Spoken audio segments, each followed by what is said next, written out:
What is the main goal and importance of for action research? In action research, the goal is not just to be productive but also to be meaningful. Applying to the approach, the researcher must not only reproduce the social structures which have been established in the past. If the researcher sees a need to transform the social structures into something better, then the researcher must do so.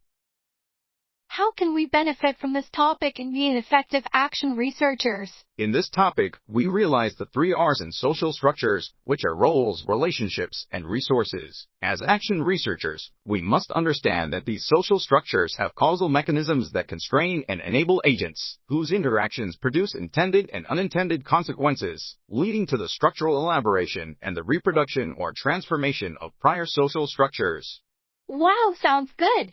Is indeed useful and usable. Can you cite an example of morphogenesis? Sure, I'll be more than happy to. Let's use the Philippines as an example. What about the Philippines? The Philippine government is ready-made at birth. People do not create the Philippine government. This is not our own doing, for it always pre-exists us. Social structure is always already made. Thus, this is T1 or structural conditioning. Social interaction, or T2 and T3, are the conditions where the citizens of the Philippines interact with one another. A good example is the Philippine president's relationship with the Filipinos. If most Filipinos are happy and satisfied with the president's performance, it could result in a static environment called morphostasis. However, suppose the Filipinos are not happy and not satisfied with the president, it could lead to transformation or morphogenesis, such as what happened in 2001, when former President Joseph Estrada was ousted from office during a popular uprising after an aborted impeachment trial in which he was charged with plunder and perjury. This is an example of T4, or structural elaboration.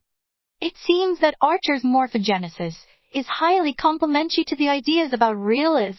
The idea that actors are socially constituted and socially situated is a different way of expressing her point that it's social structures form actors. The idea that structures are adapted and changed by active individuals to whom things within them corresponds to our social interaction and structural elaboration phases of morphogenesis.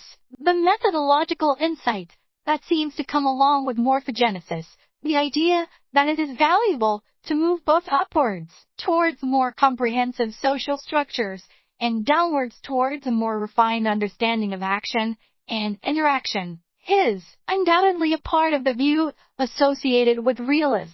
So, to make the long presentation short, nothing is indeed permanent in this world except change. Thanks to morphogenesis. Thank you, Margaret Archer.